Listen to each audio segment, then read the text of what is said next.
പുകച്ചു പുറത്ത് ചാടിക്കുക എന്ന് പറയുന്ന ഒരു കലാപരിപാടിയിൽ അഗ്രഗണ്യന്മാരാണ് കോൺഗ്രസ്സുകാർ. കോൺഗ്രസ്സായി തുടരുക എന്നുള്ളത് ഈ കാലഘട്ടത്തിലെ രാഷ്ട്രീയ പ്രവർത്തനത്തിൽ വലിയൊരു ഒരു ചലഞ്ചാണ്, ഒരു വെല്ലുവിളിയാണ്. കാരണം തങ്ങൾ മാത്രം മതി എന്നൊരു കൂട്ടം തീരുമാനിക്കപ്പെടുമ്പോൾ പുറന്തള്ളപ്പെട്ടു പോകുന്നവരെ അക്കോമഡേറ്റ് ചെയ്യുന്ന സംവിധാനങ്ങളുടെ പേരായിരുന്നു ഗ്രൂപ്പുകൾ എന്നുള്ളത് കോൺഗ്രസിനകത്ത്. അതിൻ്റെ ശാക്തിക ബലാബലത്തിലായിരുന്നു കോൺഗ്രസ് നിലനിന്ന് പോയിരുന്നതും അത് എല്ലാവരും കൂടി ഇലക്ഷൻ ആകുമ്പോൾ യോജിക്കുന്നതിൻ്റെ പുറത്തായിരുന്നു വിജയങ്ങൾ കൈവന്നിരുന്നതും.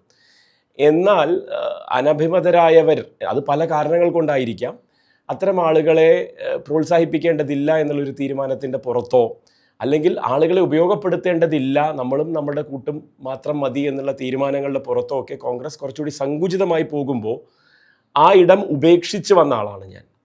അതൊരു ഉപേക്ഷിക്കലാണ്, ഞാൻ തന്നെ തീരുമാനിക്കുന്നതാണ്. നമ്മൾ ജീവിതത്തിൻ്റെ ചില ഘട്ടങ്ങളിൽ എടുക്കേണ്ടുന്ന ത്യജിക്കുക എന്ന് പറയുന്നതിന് ഞാൻ കോൺഗ്രസിനെ ത്യജിച്ചതാണ് എന്ന് തന്നെയാണ് ഞാൻ അപ്പോൾ അതുകൊണ്ട് ഉപയോഗിക്കുന്ന വാക്ക്. കോൺഗ്രസ് ഉപേക്ഷിക്കേണ്ടത് ശരിയായ ഒരു നിലപാടായിരുന്നു എന്ന് വിശ്വസിക്കുന്ന ഒരാളാണ് ഞാൻ. കാലമാണത് തെളിയിക്കേണ്ടത്.